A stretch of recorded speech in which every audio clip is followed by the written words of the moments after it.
How's everyone doing out there? This is Chris coming back at you again, direct infringement. I just picked up this new Smith Wesson M&P 2.0. Did not get the new hotness, the compensated BS or whatever. I'm sure it's great, but I just went with the updated 2.0 with the new slide serrations, the upgraded trigger, the threaded barrel, kind of like their tactical version. The suppressor height sights, so I could run my suppressor on it, and because it's just it's just a really nice duty gun. So anyway, I wanted to make this video not just about an overview of the gun, which it is an awesome gun. I got this .0'd really quickly, and I was nailing, I'm shooting some cans and stuff for fun at 30 yards, and I was just knocking them down. So this thing is extremely accurate. It is very soft shooting. It's very comparable to my Glock. And I love my Glock. I'm a big Glock fan just because, I mean, the first time I ever shot one, it just felt so smooth and they're so reliable. There's just something about a Glock that I love. They're just great guns, and people can say whatever they want, but they're Glock for a reason. They're that popular and that ubiquitous for a reason. Smith & Wesson, they're also extremely popular, extremely reliable weapons. And this thing shoots just as well. I kind of like the grip on this better than my Glock. They're completely different. They're two different animals, but this just feels a little more natural to me. I know a lot of people say that. I never had a problem aiming or gripping my Glock, but when I pick this up, it's just kind of like, ooh, and that texture is so good. So anyway, this isn't what this video is about. This video is about a little change, a little update they made to these newer versions of the 2.0. Some people might know about the change, some people might not, but it's this little thing right here. I don't know if we can see that. Let's try and get close. So there's your slide lock. I know the lighting's kind of shit, sorry. This little insert right here that they put in. So basically what they did, why they put that there, was so that slides wouldn't go home when you insert a full mag. So when you go to slam a mag, the slide shouldn't slam home. So I guess maybe they had some issues with that, and so they had to go through the process of making some little crazy contraption, slapping it on the side underneath the slide lock just to fix that issue, which I don't think it's really an issue, but I guess to them it was. So anyway, this gun was extremely reliable for me when I shot it at first. The only thing that kept happening was this little contraption would cause my slide to lock back just mid-magazine, just wherever. After 2 rounds, after 3 rounds, it would just lock back because this little contraption would catch the slide while there were still rounds in the magazine. And so, although it's not really a malfunction, it kind of is a malfunction because it's a stoppage, but not because of anything that's broken, but because of this design. So it was causing stoppages. I don't need stoppages in my duty gun. I mean, I'm not a police officer, I'm not military or anything, but that's what I consider this as a duty gun, and a gun for self-protection, whatever. I don't need stoppages for any reason. I don't need to stop and try and rack my gun and try and hit this little, no, I'm not doing any of that shit. So I looked it up on YouTube. There is one guy that made a 5-minute video about how that was an issue for him too. I don't think he was having the same exact issue. He was having an issue with this little contraption, and so he went in and actually fixed his. He went in and like bent the mechanism back or something. I just wanted to get rid of it. I just wanted my shit I wanted it to lock back on an empty magazine, and I wanted it to go home when there was no magazine in there. And I also want to be able to just drop the slide that easy. I want to be able to do it on the other side too, you know? I shoot lefty, so people are like, oh, the right side is stiff and all that. Well, fix your problem. It's pretty simple. I'm gonna show you how to fix that problem right now. It's really, really easy. So let's try and get some close-ups here. All right, perfect. So hopefully you can see that pretty well.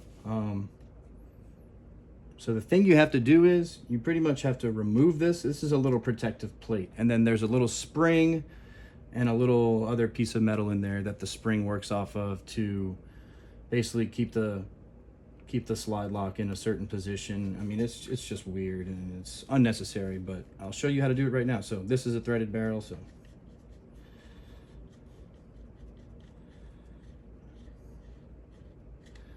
unthread the thread protector, lock your slide back, take down. Okay, get your slide off. Okay, are we good now? Can we see? This is the contraption here. This is what we're talking about. This little piece right here.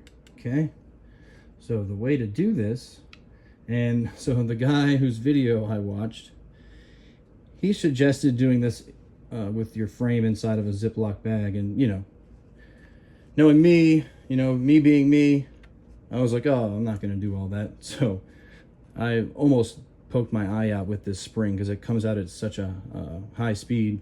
So I would suggest listening to that guy and doing this in a Ziploc bag, or put some safety glasses on. It doesn't matter if you lose the part, because you're not going to need it anyway, but it's always good to save those pieces. But definitely put some protective glasses on, because luckily I blinked in time and it hit me in the eyelid.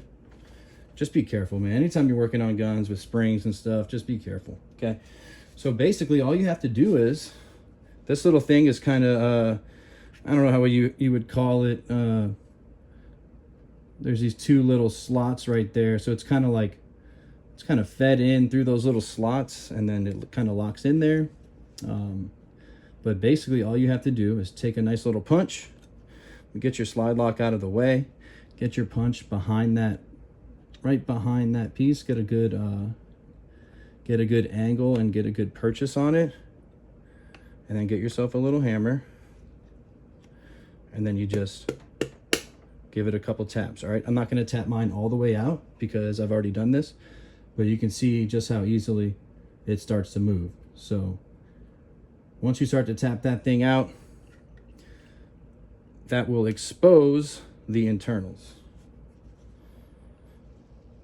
So I'm putting mine back in because, you know, I don't need to take mine out again. But that'll expose the internals. So what are the internals? Like I said, I have mine here. They landed on two opposite sides of the room, but guess what? I found them miraculously.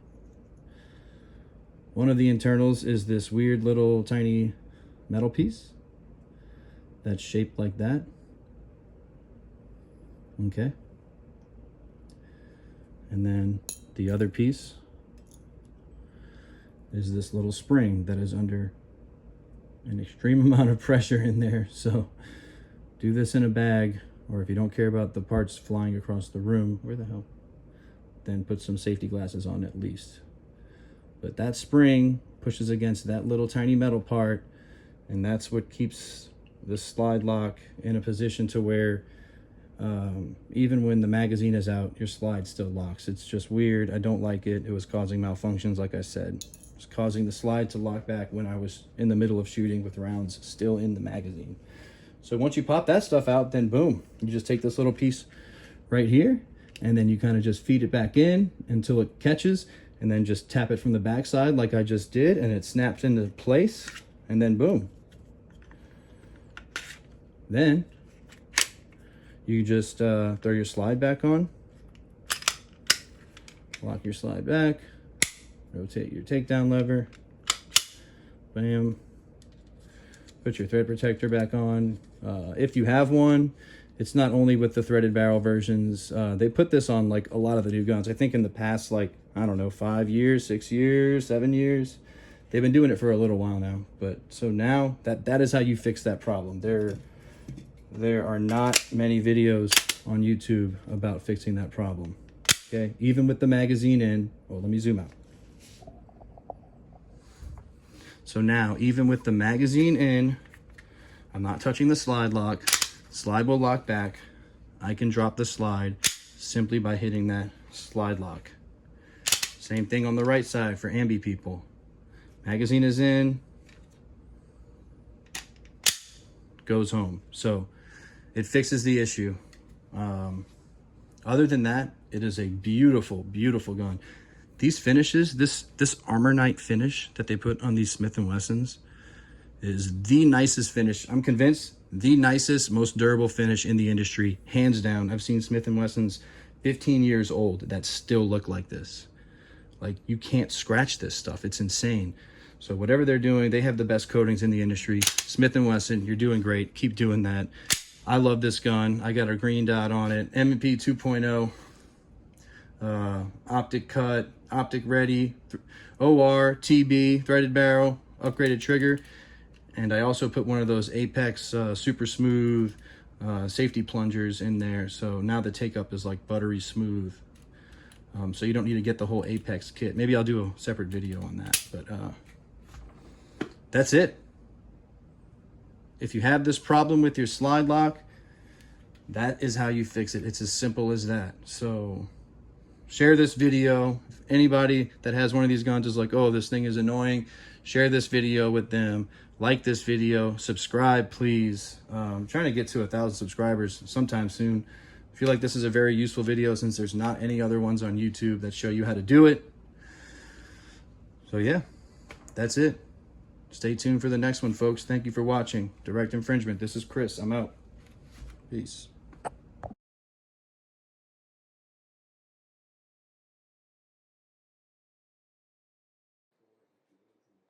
Say bye, Spooky.